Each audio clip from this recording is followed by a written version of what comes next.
আল্লাহ পাক রব্বুল আলামিনের দরবার লাখো কোটি গুণ শুকরিয়া যে মহান রব্বে কারিম আল্লাহ এই পবিত্র মাসে পবিত্র দিনে পবিত্র সময়ে আল্লাহ পাক রব্বুল আলামিন আমাকে আপনাকে দুনিয়ার হার কিসিমের কাছ থেকে আপনার বাছাই করে পবিত্র মসজিদে আসার বসার তৌফিক দিয়েছেন।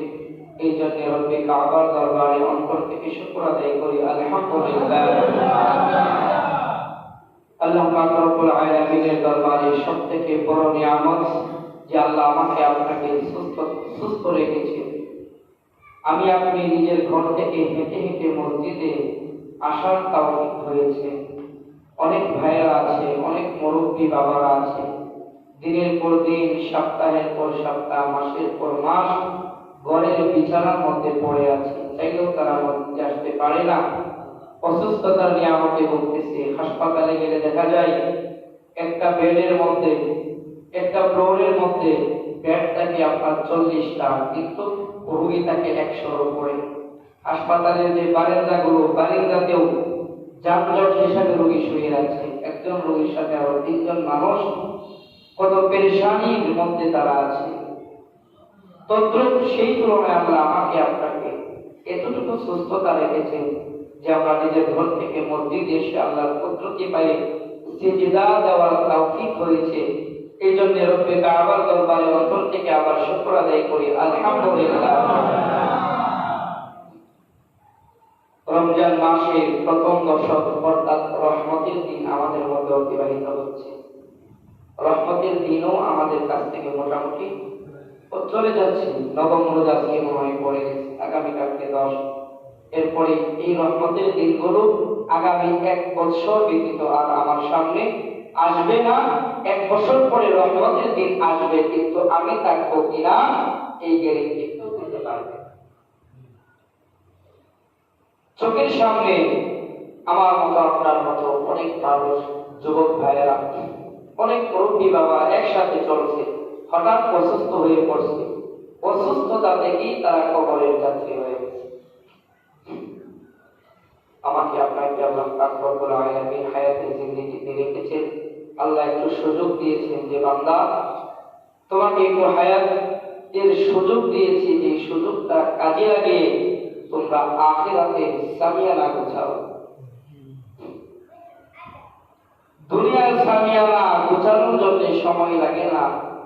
দুনিয়াতে লাখ টাকা ইনকাম করিতে সেও 3 বেলা খাবার খায়, 500 টাকা ইনকাম করিতে সেও 3 বেলা খাবার খায়। 3 বেলার জায়গায় 2 বেলা খাবার খেলেও দিন শেষ হবে, 3 বেলার জায়গায় 3 বেলা খাবার খেলেও দিন শেষ হবে। দিনে একবার যদি আপনি খানা খান তবুও দিন শেষ হবে। কিন্তু আখিরাতের জিন্দেগিটা খুবই ভয়ঙ্কর। আখিরাতের জিন্দেগিটা খুবই ভয়ঙ্কর। একবার যদি আল্লাহর আদালতে আপনি ধরা খেয়ে যান, ওখান থেকে পার পাওয়ার কোনো সুযোগ নাই।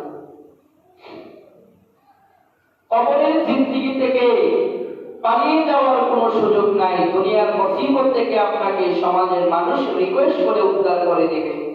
দুনিয়ার মুসিবত থেকে আত্মীয় স্বজন আপনাকে আর্থিকভাবে সহযোগিতা করে বিপদ থেকে উদ্ধার করে দিতে পারবে। কিন্তু কবরের মধ্যে যদি আপনি ধরা খেয়ে যান, কবর থেকে পালিয়ে যাওয়ার, উদ্ধার হওয়ার কোনো সুযোগ নাই।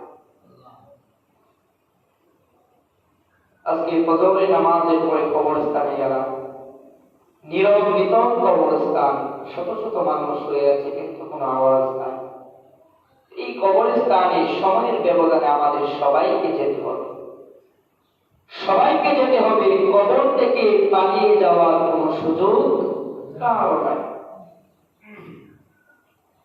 হাবিবে কিবরিয়া বলেছেন যে ইন্নাকা মাইয়িতুন ওয়া ইন্নাহুম মাইয়িতুন, যে আগে গেলেও দুনিয়া থেকে বিদায় নিতে হবে, কয়েক বছর বেশি থাকলেও পরবর্তীতে দুনিয়া থেকে বিদায় নিতেই হবে। জিবরাইল আমিন যখন মুহাম্মদুর রাসূলুল্লাহ সাল্লাল্লাহু আলাইহি ওয়াসাল্লামকে বললেন যে হাবিব, আল্লাহ আপনাকে সালাম দিয়েছে, আপনার সময় শেষ, আজরাইল অপেক্ষায়, আপনি যদি চান সরদার কায়নাত আপনার সম্মানার্থে আপনি যদি চান হায়াতকে বাড়ায় দিবেন, আর আপনি যদি চান এখনই দুনিয়া থেকে বিদায় নিতে পারবেন। হাবিব বলে, জিবরিল, আমি যদি থাকতে চাই আল্লাহ আমাকে হায়াত কতটুকু বাড়াইয়া দিবে, আমি দুনিয়াতে কতদিন থাকতে পারবো? হাবিব, যত লম্বা হায়াতকে আপনি আল্লাহর কাছ থেকে চেয়ে আনেন, কিন্তু সময়ের ব্যবধানে আল্লাহর সাথে সাক্ষাৎ মোলাকাত করতেই হবে। মাঝখানে তফাৎ হলো মৃত্যু। মৃত্যুর স্বাদ সবাইকে ভোগ করতে হবে। মৃত্যু হলো দুনিয়ার জীবনের সমাপ্তি, আখিরাতের জিন্দেগির সূচনা। হাবিব কিবরিয়া বলেন, জিবরিল, এখন যেহেতু চলে যেতেই হবে, 10 বছর 20 বছর হায়াত বেশি পাওয়ার পরও যদি 20 বছর পরে চলে যেতে হয়, তাহলে আমি এখনই চলে যাব। আমরা যারা মনে মনে চিন্তা করি, আর কিছুদিন যদি বাঁচতাম, আর কিছুদিন জানি, দুনিয়ার সুখ তো মুমিনের জন্য কোনো সুখ না, কারণ দুনিয়াটা মুমিনের জন্য জেলখানা। 5 বেলা নামাজ পড়তে হয়, কত পেরেশানি। শীতকালে এরকম ঠান্ডা পানি দিয়ে অজু করতে হয়, পেরেশানি। মুমিনের জন্য দুনিয়াটা জেলখানা। মুমিন সবসময় চাইবে যে আল্লাহ কখন আসবে, কখন আমার জানকে কবজ করবে, আর কখন আমি আল্লাহর দিদার লাভ করবো। সুবহানাল্লাহ। এই জন্য মুমিন মুত্তাকিন চাইবে যে দুনিয়ার জিন্দেগিটা আমার জন্য আযাব মনে হচ্ছে, কারণ দুনিয়াতে কখন কোন সময় আমার দ্বারাতে গুনাহ হয়ে যায়। বর্তমান জামানাটা হলো ফিতনা ফাসাদের জামানা। বর্তমান জামানাটা হলো গুনাহের জামানা। এই জামানায় আমলের তুলনায় গুনাহের কাজটা বেশি হয়। এই জামানায় আমলের তুলনায় গুনাহের কাজটা বেশি হয়। আল্লাহ হাবিব বলেন, শেষ জামানাতে ইবাদতকে নিয়ে ঠাট্টা করা হবে, নামাজকে নিয়ে ঠাট্টা করা হবে, নামাজি বান্দাদেরকে নিয়ে ঠাট্টা করা হবে। কেউ নামাজের দাওয়াত দিলে ওই দাওয়াত দেওয়ালা লোককে নিয়ে ঠাট্টা করা হবে। বর্তমান জামানাটা এরকম। আপনি একজনকে দাওয়াত দিবেন, সে দাওয়াত গ্রহণ করবো দূরের কথা, আপনাকে নিয়ে সে আবার টিটকারি দিবে যে 2 দিন হয় নাই মসজিদে গিয়ে কালকে আমাকে দাওয়াত দিতে আসে। নামাজের মধ্যে যখন মানুষ অজুহাত বুঝবে, হাবিবে কিবরিয়া বলেন যে নামাজ পড়ার ক্ষেত্রে যখন মানুষ অজুহাত সামনে দাঁড় করাইয়া দিবে, ওই জামানাটা হবে সব থেকে ভয়ঙ্কর। আর ওই জামানার মধ্যে যে বান্দা নিজের ঈমানকে হেফাজত করতে পারবে, ওই বান্দাই হবে ওই জামানার সব থেকে বড় মুত্তাকিন। এখন এই জামানাতে আমরা পা রাখছি, নামাজের দাওয়াত দিলে মানুষ অজুহাত সামনে দাঁড়ায় দেয়, এই সমস্যা, ওই সমস্যা, এই সমস্যা। মনে হয় আমার লাভের জন্য ওনাকে আমি নামাজের দাওয়াত দিচ্ছি, বা আপনার লাভের জন্য আরেকজনকে আপনি দাওয়াত দিচ্ছেন, বরং আপনার কোনো বিলকুল লাভ নাই, তার লাভের জন্য তাকে নামাজের দাওয়াত দিচ্ছেন। আপনার ফায়দা হলো, একে তো আল্লাহর ইসলামকে, আল্লাহ দেওয়া হুকুমকে পালন করতেছেন, দ্বিতীয়ত আমার আপনার জবানের কথার মাধ্যমে, দাওয়াতের মাধ্যমে যদি একটা বান্দা মসজিদমুখী হয়, নামাজ পড়ে, এর একটা বেনিফিট সওয়াব আল্লাহ আমার আপনার আমল নামায় দান করবেন। সুবহানাল্লাহ। এই জন্য হাবিবে কিবরিয়া বলেন, শেষ জামানাটা হবে সব থেকে ভয়ঙ্কর জামানা, যে জামানার মধ্যে মানুষ ইবাদতকে নিয়ে ঠাট্টা করবে, মানুষ ইবাদতের ক্ষেত্রে অজুহাত দাঁড় করাইয়া দিবে, মানুষ নামাজের দাওয়াতের গেলে মানুষ নামাজের দাওয়াতের সামনে অজুহাতকে দাঁড় করাইয়া দিবে। বর্তমান জামানার সাথে আল্লাহর হাবিবের বিশ্লেষণ গবেষণা মিথ্যা নয়। বর্তমান জামানাতেও মানুষকে নামাজের দাওয়াত দিলে মানুষ কাজ করবে, অজুহাত নামাজের সামনে এনে দাঁড় করাইয়া দেয়। হাবিবে কিবরিয়া বলেন, যারা কিনা ইবাদতের ক্ষেত্রে, আল্লাহর হুকুমের ক্ষেত্রে, যারা কিনা নামাজের ক্ষেত্রে, ইবাদতের ক্ষেত্রে, দ্বীনের ক্ষেত্রে, জান্নাতের ক্ষেত্রে, যারা কিনা দুনিয়ার অজুহাতকে সামনে দাঁড় করায়া দেয়, তাদেরকে নামাজের দাওয়াত দিলে দুনিয়ার কাজকর্ম অজুহাতগুলো সামনে এনে দাঁড় করায়া দেয়। হাবিবে কিবরিয়া বলেন, ওই বান্দা দুনিয়ার জমিনের মধ্যে যতদিন হায়াতে থাকবে আল্লাহ মৃত্যুর আগ পর্যন্ত ওই বান্দাকে অজুহাতের উপরে রাখবে। নাউযুবিল্লাহ।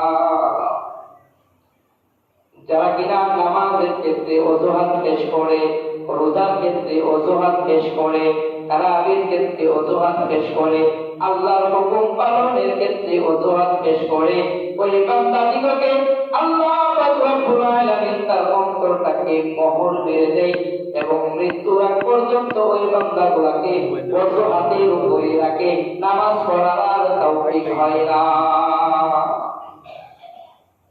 এই জন্য সব ক্ষেত্রে অজুহাত দেন, ইবাদতের ক্ষেত্রে কোনোদিন অজুহাত দিবেন না।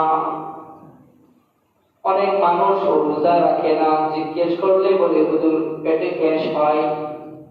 অনেক মানুষ রোজা রাখে না, হুজুর জমিনের মধ্যে কাজ করি কষ্ট হয়ে যায়।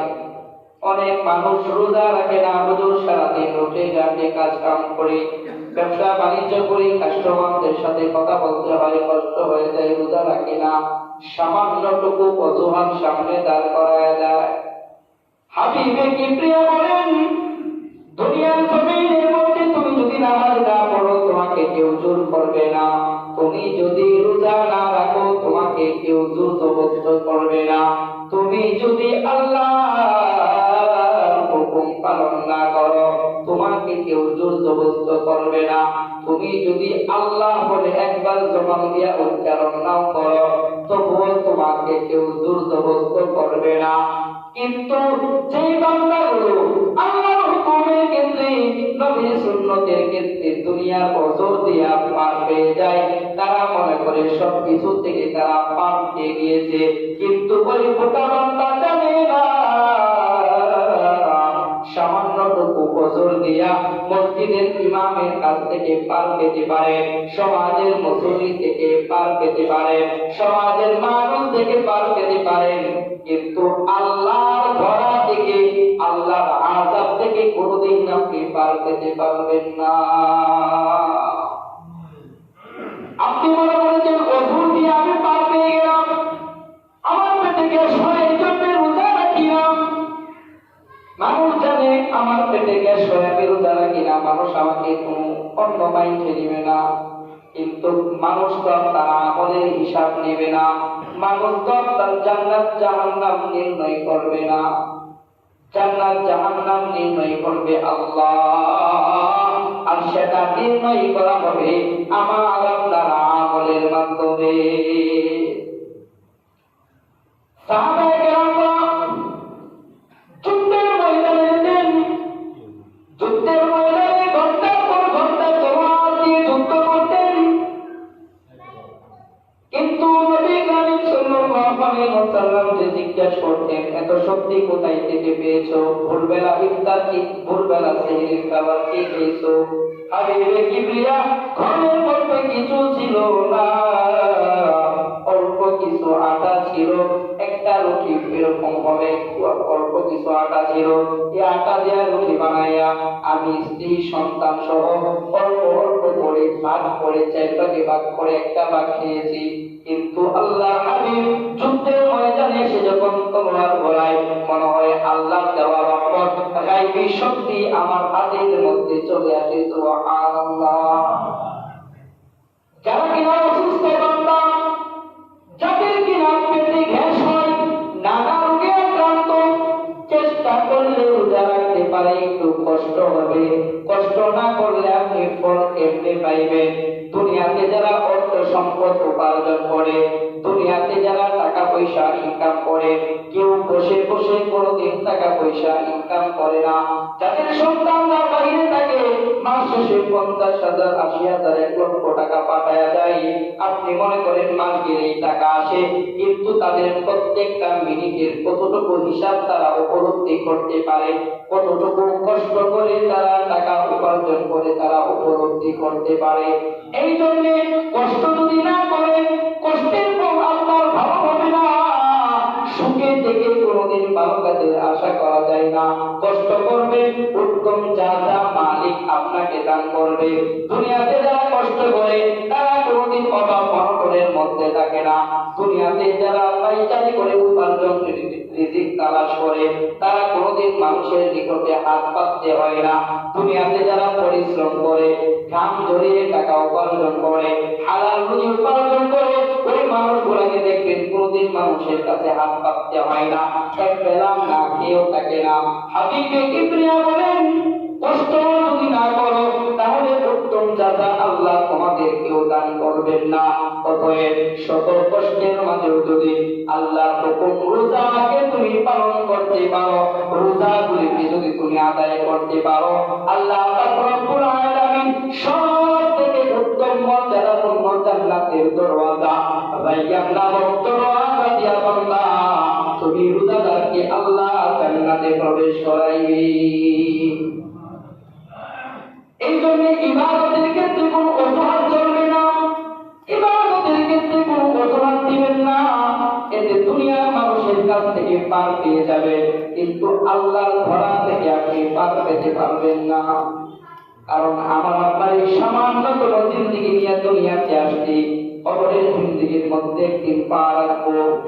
কবরের জিন্দিগিতে যদি পা রেখে দেয়, কবরের মধ্যে তো কোনো বংশের পরিচয় চলবে না, কবরের মধ্যে কোনো মন্ত্রিত্বের এমপিত্বের চেয়ারম্যান মেম্বারের পরিচয় চলবে না, কবরের মধ্যে কে কত টাকার কে কতখানি সম্পদের মালিক ছিলেন এই হিসাব চলবে না।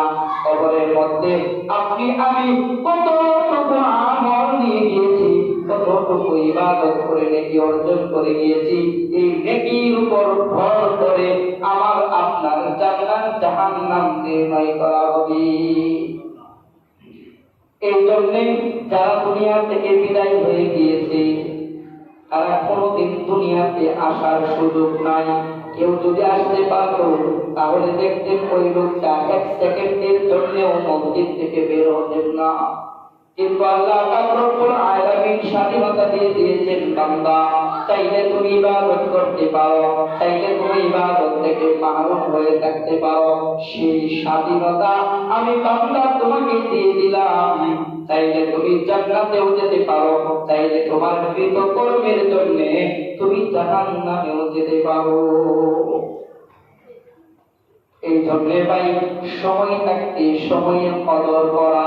রমজান হলো আমার আপনার জান্নাত কামাই করার উত্তম সময়।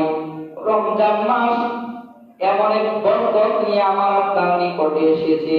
এই রমজান মাসকে হেলাই হেলাই কাটিয়ে দেওয়া, মাঠের মূর্খতার পরিচয় দেওয়া, এই রমজান মাসে অহেতুক কথাবার্তা বলা, আমার আপনার মূর্খতার পরিচয় দেওয়া। আল্লাহ হাবিব বলেন, এই রমজান মাসে বান্দা, এই রমজান মাসে উম্মত তোমরা তোমাদের জবানের হেফাজত করবা। জবানকে কিরকম হেফাজতের জন্য বলেছেন? এই জবানের দ্বারাতে অহেতুক কথাবার্তা বলা যাবে না, এই জবানের দ্বারাতে আলতু ফালতু কথাবার্তা বলা যাবে না। এই জবান দিয়া সর্বক্ষণ সর্বদা আমি মাওলার জিকির আদায় করব। সুবহানাল্লাহ। রমজান মাসে যত বেশি সুবহানাল্লাহ বলবেন, রমজান মাসে যত বেশি সুবহানাল্লাহ ওয়া বিহামদিহি জিকির করবেন, রমজান মাসে যত বেশি লা ইলাহা ইল্লাল্লাহ জিকির করবেন, যত রমজান মাসে যত বেশি আল্লাহু আকবারের জিকির করবেন, রমজান মাসে যত বেশি কোরআন তেলাওয়াত করবেন, রমজান মাসে যত বেশি কোরআন তেলাওয়াত না পারলে তেলাওয়াতকারীর সাথে বসে কোরআন তেলাওয়াত শুনবেন। কোরআন তেলাওয়াত আপনাকে আলিফ লাম মিম থেকে যালিকাল কিতাবুল্লাহ রাইবা ফি এইগুলো তেলাওয়াত করতে হবে, প্রযোজ্য নয়। আপনি সূরা ফিল থেকে নিয়ে সূরা নাস পর্যন্ত 10টা সূরা আপনি জানেন। আলাম তারা কাইফা মারা রাব্বুকা বিআসহাবিল ফিল, আলাম নাজআল কাইদাহুম ফি তাদলিল ওয়া আরসালা আলাইহিম তায়রান আবাবিল তারমিহিম বিহিজারাতিন মিন সিজিল ফাজআলাহুম কাফি মাহফুজ থেকে নিয়ে সূরা নাস কুল আউযু বিরাব্বিন নাস মালিকিন নাস ইলাহিন নাস মিন শাররিল ওয়াসওয়াসিল খান্নাস। এইভাবে সূরা ফিল থেকে নিয়ে সূরা নাস পর্যন্ত 10টা সূরা যদি রমজান মাসে যদি আপনি সকাল বিকাল তেলাওয়াত করেন, ফজরের নামাজের পরে সূরা ফিল থেকে নিয়ে নাস পর্যন্ত পড়লেন, বিকাল বেলা আসরের নামাজের পরে সূরা ফিল থেকে নিয়ে সূরা নাস পর্যন্ত আপনি তেলাওয়াত করলেন, কোরআন তেলাওয়াতকারী যেই সওয়াব পাবে, যেহেতু কোরআনের অংশ আপনি একজন কোরআন তেলাওয়াতকারী ব্যক্তি হিসাবে গণ্য হয়ে যাবে। এই জন্য কোরআনের ভিতর থেকে তেলাওয়াত করতে না পারি, কমপক্ষে 10টা সূরা কিন্তু সবাই পারি। এই 10টা সূরাও কোরআনের অন্তর্ভুক্ত, কোরআনের নির্দেশন। এই 10টা সূরা তেলাওয়াত করা মানে আমি আপনি কোরআন শরীফ তেলাওয়াত করা। অতএব রমজান মাসের হিকমতগুলোকে আমাদেরকে খুঁজে খুঁজে বের করতে হবে।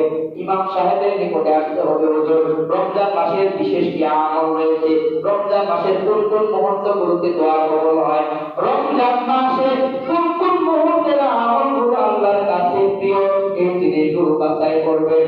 বাছাই করার পরে ওই আমলগুলো বেশি বেশি করবেন। ইফতারের আগ মুহূর্তে দোয়া করবেন, আল্লাহ দোয়া কবুল করে নেই। ইফতারকে সামনে নিয়ে দোয়া করবেন, আরাধনা করবেন না। আসরের পর থেকে ইফতারের সামগ্রীগুলো রেডি করবেন।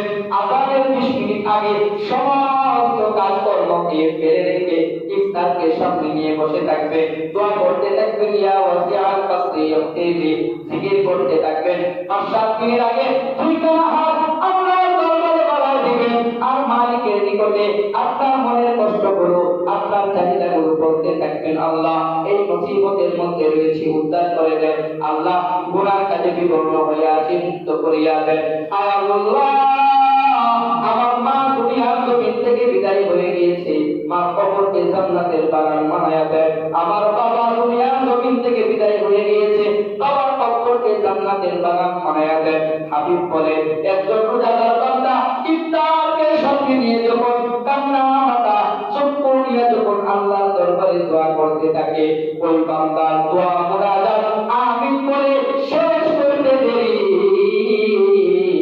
আমার আল্লাহ ওই রোজাদারের দোয়াকে কবুল করতে দেরি করেন না।